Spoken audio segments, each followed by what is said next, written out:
In this video, I want to talk about the difference between a vertical credit spread and a vertical debit spread. I know it can be confusing sometimes to know the difference between the two and what is the pros and cons of each, or what scenarios would you use one over the other.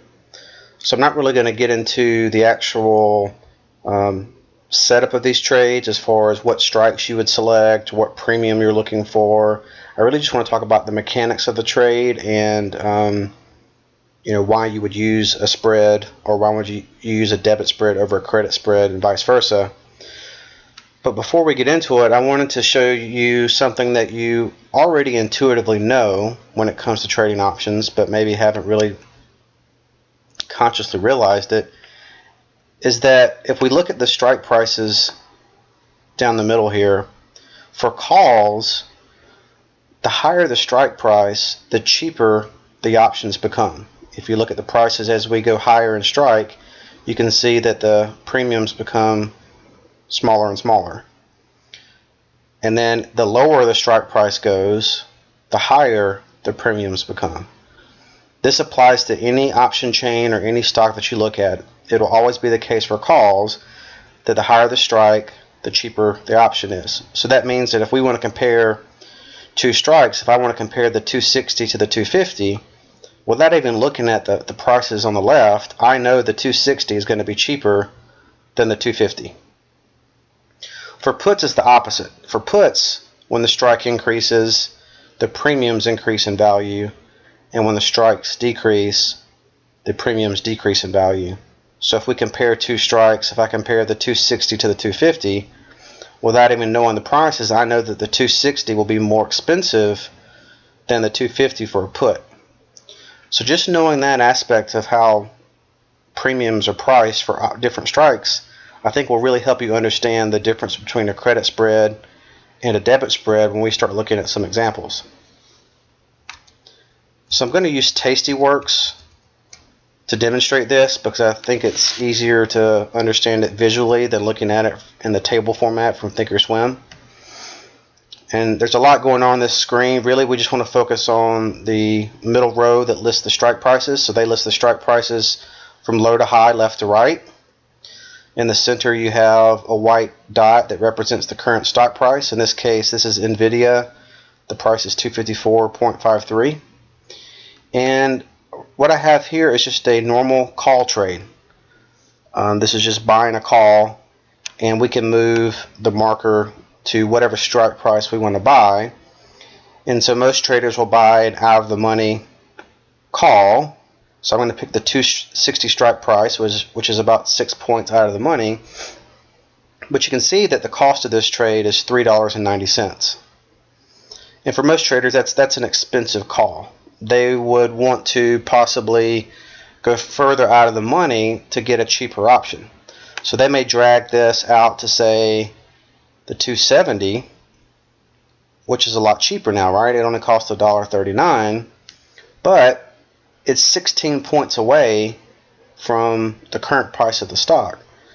So the likelihood of you making money on this out of the money call is slim. And actually, if you look at the bottom, Tastyworks even tells you what the chance of profit is. This POP stands for probability of profit. And you only have a 15% chance of making a profit on buying a call at this strike price. So if we go back to the 260, you can see it's still not that great of a percentage. It's only 28%, but you're having to spend $3.90 to buy this. So one way you can help reduce the cost of the trade is to turn it into a spread. And one other point to make before we look at the spread, you notice the price of $3.90 at the bottom, it has DB beside it, which stands for debit. Anytime you buy something, even when you buy just a normal call, it's considered a debit. The word buy and debit are synonymous. So we could actually say I'm buying a debit call. We don't normally say it that way. We just say I'm buying a call. But when you hear someone saying I'm buying a debit spread, really the word buy and debit are the same thing.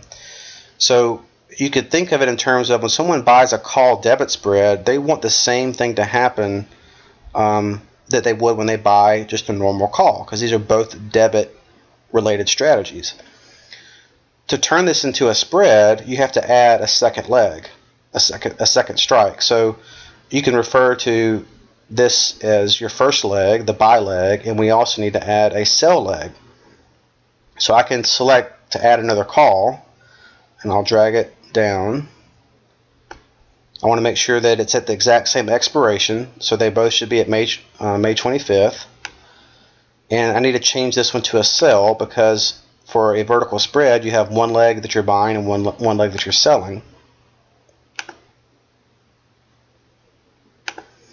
So now I have my spread set up. I'm buying the exact same call that I was buying before, but now that I've turned it into a spread, you notice that if I move this sell leg closer, that when that trade initially cost $3.82 before at the 260 strike, now I'm only having to pay $1.52 to buy this. So this is allowing me to buy this spread close to the price I was having, to move that long out all the way out to the 270 strike, getting myself way out of the money to get it cheaper. Now I can get closer to the stock and still buy this for a cheap price of $1.52, and my probability of profit goes up to 33%. And you can even make this percentage get higher depending on where you move your strikes. Like I said, I'm not going to get into strike selection at the moment, but if I was going to trade this, I would drop this down to where that was in the money slightly, and then move this a little closer to something like this, where I have almost a 50% chance of profit. And it would cost me $2.50 to buy this. So the main advantage to doing this particular spread is that it reduces the cost of your trade. It allows you to have the same directional bias you had when you were going to just buy the call. The downside to this is that it caps your gains. So if I move this back to here, so when we had just the call by itself, you could have made unlimited gains. If the stock went up to 320, you would have made whatever that comes out to be, $60 on that call. But now that we have this short leg added, and I say short, the words sell and short are synonymous, just like how buy and long are synonymous. So you may hear me refer to this as the long leg or the short leg. It's basically just the buy leg and the sell leg. So the downside to this is that the short leg actually caps your gains. So if the stock did go up to 320, your gains are actually capped at where this marker is at 265. So you can make money all the way up to 265, but anything beyond that you're not going to make. So you're willing to give up those additional profits for being able to get yourself closer to the price of the stock, not having to buy a far out of the money strike that has very little chance of success. You can get yourself closer to the stock, and you can buy it at a lot cheaper price than you would if you were just to buy this long at 382 by itself. The max profit you can make on this is the difference between the two strikes. In this case, this is the 260 strike, and I'm selling the 265. That's a 5-point wide spread. That means your max profit on this is $5 at expiration. So you're going to buy it for $1.52, and you can make up to $5 on this trade. So that is what makes this a trade like this attractive versus just buying a call by itself. Well, how do I know, is this a debit spread or is this a credit spread? Well, like we talked about earlier, we know that for calls, the lower the strike price, the more expensive they are. And the higher the strike price, the cheaper they are. So when I'm comparing these two strikes, the 270 and the 285, without even knowing the prices, I know this 270 will always be more expensive. Regardless of where I move this sell leg, as long as this sell leg is above 270, I know it's always going to be cheaper than the 270. So that being said, the difference between the two will always cause me to have a debit. that means this is a debit spread. And you can see at the bottom, it shows debit. It's not until I move this below the long strike up above to where now it changes to a credit, because now the more expensive option is a sell. But if we go back to where it's above, you can see these are all debit. So a debit spread is where you're paying more for the long leg than what you're spending to sell the short leg.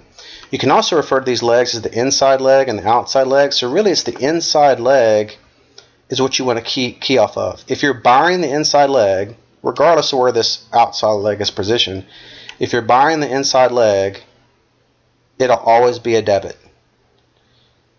And you profit off this just like you would a normal call. When you buy a call, you want the stock to go up. So for a debit spread, you want the stock to go up as well. Now, if I reverse these,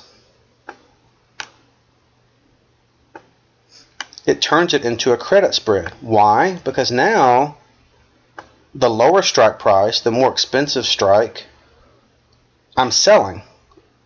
And now I'm buying the higher strike price, which is going to be cheaper. So the fact that my long strike is now further away at a higher strike, I'm going to receive a credit for this. I'm actually going to get paid money instead of spending money. Someone is going to pay me $1.99 if I were to put on this credit spread. I'm getting that money up front. Whereas on the debit spread, we had to pay the money up front. Now, if we look at this just as one leg, let's assume we don't have the long leg for a second. This is just a basic sell naked call.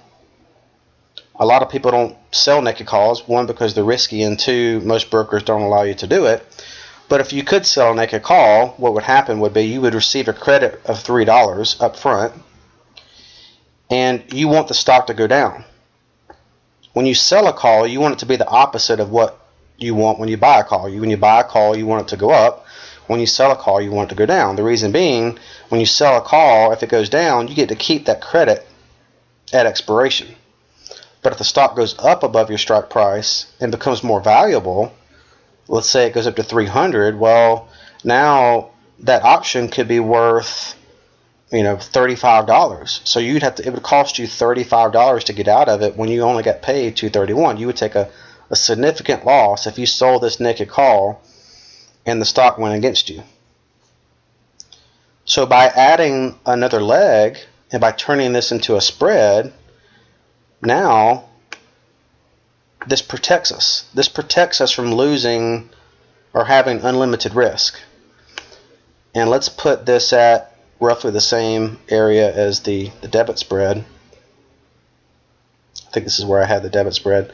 So in this case, you can see I'm selling the inside strike, which is more expensive, and I'm buying the outside strike. Collectively, I'm going to get a credit. And we would refer to this as selling a credit spread. Even though there is a buy leg here, we look at what the net result is. So net would be a credit, so I would say I'm selling this entire spread even though I have a buy. No differently than when it's a debit, I would say I'm buying the spread even though I've got a sell leg in the spread. It's just collectively this is called a buy because it's a debit. But if we move it back to the credit, this is a sell. So now that I have this buy leg added, it protects me to where I can't lose any more money beyond where this outside leg is. That's my max loss. So with a debit spread, we said the difference between the two was your max profit. Well, for a credit spread, that becomes now your max loss. I'm going to get paid $1.51 up front. If the stock stays below my strike price, because again, we want it to do the exact same thing we would want if we were just selling a naked call. We want it to stay below this short strike. I would keep the credit of $1.51. If it moves up and goes beyond my 265 strike, let's say it goes to 300, I can't lose more. This buy leg, this outside leg, basically caps my losses to where I can't lose more than the difference between the 2, and the difference between the 2 here is 5 points, 265 minus the 260.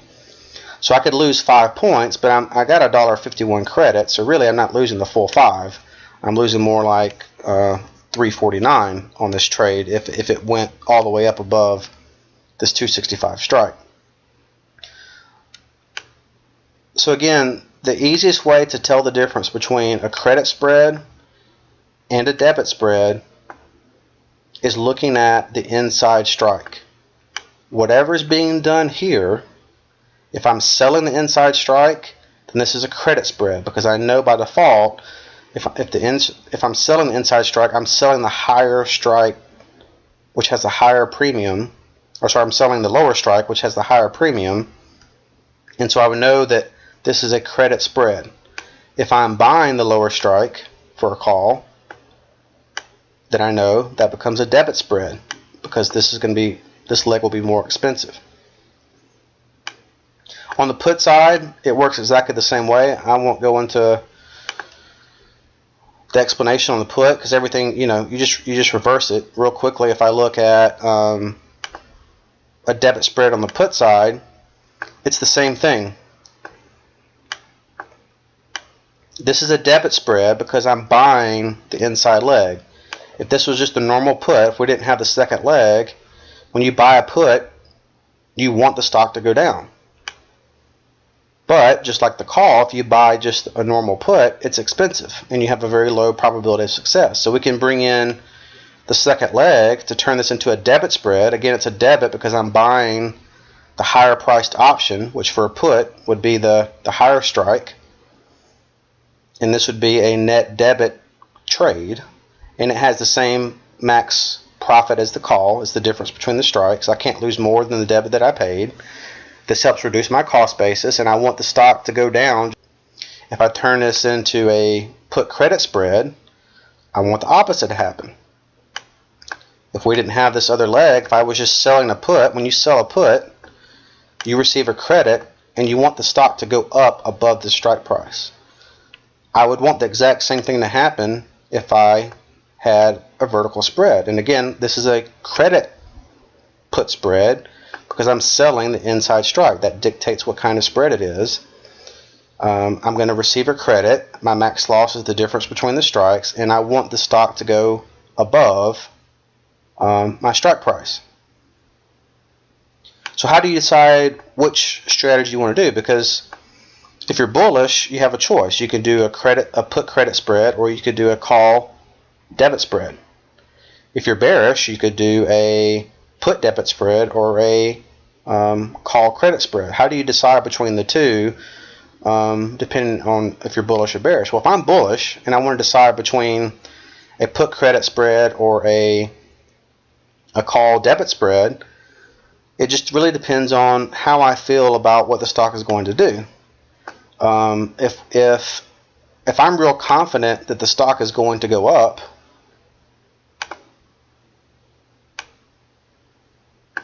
then I would probably do a call debit spread. Why? Because this mimics buying just a normal call. If I feel very strongly that Nvidia is going to go up to 270 in this case, I would buy a debit spread. Why? Because I can make a lot more money off of this. I only have to pay $1.66, and I can make up to, if I put it here, I can make up to $5 on this. So I pay $1 and I can make $5. Or in my case, like I said, I would get probably a little closer to where, in this case, I pay $2.15, but I can still make $5. Nvidia only has to go up to $2.60 for me to make that money. So this is what's great about a debit spread. But the downside is, what if you're wrong? Because to make money on this, you need Nvidia to go up. That's the only way to make money. If Nvidia doesn't move at all, or if it drops down, you could lose the entire cost of the trade. So there's another strategy you can do if you're also bullish, but maybe you're not as confident in the movement of the stock. So if we go back and look at the put credit spread, which is also a bullish strategy,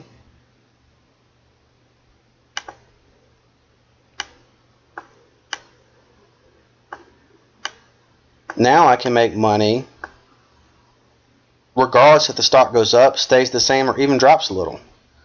I don't have to be 100% sure in what I think the stock is going to do. So I will usually do, in this case, a put credit spread. If I'm bullish, but I'm not sure exactly how much I think the stock is going to go up, or maybe I'm not sure of the time frame of it. What if I think it's going to go up next week and it doesn't go up for 4 weeks? Well, I'm going to lose if I put this trade on for a week. But if I was doing a call debit spread, I would lose on it. But with this put credit spread, the stock can stay the same, go up, and even can go down some. It can drop all the way down to 245, and I'm still okay. So the put credit spread gives you more ways to win, whereas the call debit spread only gives you one way to win. But the call debit spread allows you to make more money. You were risking $1 to make 5, whereas the credit spread, I don't make as much off of it. In this case, I would make, let me move this to more realistic strikes. In this one, I would get a $1 credit, but I'm risking 5 to make that $1. If this were to drop below my strike, I would lose a max loss of $5 minus my credit received, so I would lose about $4 on that. But look at the percent probability. I have a 74% chance of success. I have a 74% chance that the stock will not drop below this strike here. So that's the decision you have to make when determining if you want to do a credit spread or a debit spread on a trade. Is how confident are you in the move of the stock? Are you willing to take on more risk to have a higher chance of success? Those are all things you have to factor in when making the decision of which trade you want to do. I traded NVIDIA earnings, and I didn't really know, I didn't have a good sense of where I thought NVIDIA would go after earnings, but I felt like if earnings were really good, it wouldn't move up a lot because the stock had already run up so much into earnings. I didn't think it would run up much more if earnings were great. I thought, it could run up a little bit, but I didn't think it could run up significantly. So what I did is I did a call credit spread, and I had the stock was at 260 at the time. I had my strikes at 275 and 277.50. So NVIDIA would have had to have gone up 15 points for me to be in trouble. And I got paid 50 cents for it. Now it shows 18 cents, but when I did it, it was worth 50 cents. I got paid 50 cents, and I was risking about $2 on the trade. And I didn't really care if NVIDIA dropped. I didn't care if it stayed the same, and I didn't care if it went up 15 points, as long as it didn't go over my strike. So it gave me more ways to win. I think at the time I had an 80% chance of probability of success. So that's the trade I decided to go with versus trying to guess up or down and buying a debit spread on the call side, and then what if I was wrong and the stock dropped? I'll lose all my money. Or buying a put debit spread and being wrong and lose all my money. I mean, if I'd have bought a put debit spread, I would have actually made money because NVIDIA dropped after earnings, but I didn't really have a good sense of where it would move, so the credit spread made more sense to me to do that. But if you watch my video on BABA earnings, I did a call debit spread on them because I felt confident the stock was going to go up. Mainly because Amazon had good earnings results. I thought BABA would as well. And so I decided to do a call debit spread on that to basically mimic buying a call. I didn't want to spend the money because the premiums were really expensive to buy calls on BABA for earnings. So I turned it into a debit spread where I bought my call really close to the money of the stock, and I was able to get my short strike close to where I only needed BABA to go up a few points for me to make a profit. So that's why I decided to do a call debit spread in that scenario, because I was more confident in the movement of the stock, whereas for NVIDIA I wasn't. So I decided to do the credit spread. So the credit spread, kind of the mindset is, I don't know where the stock is going to go, but I don't think it's going to go to this level. If you don't think it's going to go to a certain price, then the credit spread makes more sense to do. So lastly, I just have some examples here of how to read the strike prices, because you may see someone say I did a call credit spread at the 150, 155 strike. Well, now that you understand how this works, you should know immediately, since it's a credit spread, they're selling the spread, and they would be selling the more expensive strike price, which in this case would be for a call of the lower strike, the 150. So you know they're selling the 150 and they're buying the 155. Sometimes you may see where they actually specify a minus sign in front and a plus sign. So a minus sign means sell, plus means buy. In that case, you don't even have to be told it's a credit spread. If they just said, a call spread, well, you would know it has to be a credit spread because they're selling the more expensive strike. And then if we reverse this, if we put a plus sign on the 150 and a minus sign on the 155, we know this is a debit spread because they're buying the more expensive strike of the two. And, we could just say it's a call spread because we would know by default this is a debit spread. And the last one, they specify it's a put debit spread because they didn't provide the plus and minus sign. And with a put, typically you will see the higher strike listed first, whereas the call is the lower strike because they're listing the inside strike first, which would be the higher strike for a put. You may occasionally see it listed this way for a put, but either way, it doesn't matter. Since it's a put debit spread, you know they are buying the higher strike for a put because the higher strike is more expensive. In this case, it's the 155. So you're buying the 155 and selling the 150. If it was listed this way, then you would just know they're selling the 150 and buying the 155. And then you could also see it written out as I sold the 155 150 put spread. You would know this is a credit spread just for the simple reason they're selling it, because you always, if it's a credit spread, you're selling it. You would know they're selling the 155 and buying the 150. Or if they said they bought a call credit spread, you would know this is a debit spread and they're buying the 150 and selling the 155. So I'm going to leave you with just this last screen. I'm not going to talk through it, but this shows you every single thing I could think of about each spread. And I would suggest going through and reading it and see if each one makes sense. It should hopefully, based on what I have just explained. And you can compare them to see the differences. Like compare the call debit spread to the put credit spread, because these are both bullish strategies. In this case, you want the stock to go up in both scenarios, but compare the two to see what the differences are. So that would help you, understand, when you're bullish, which of these would you want to use in that scenario. If you have any questions, let me know, and thanks.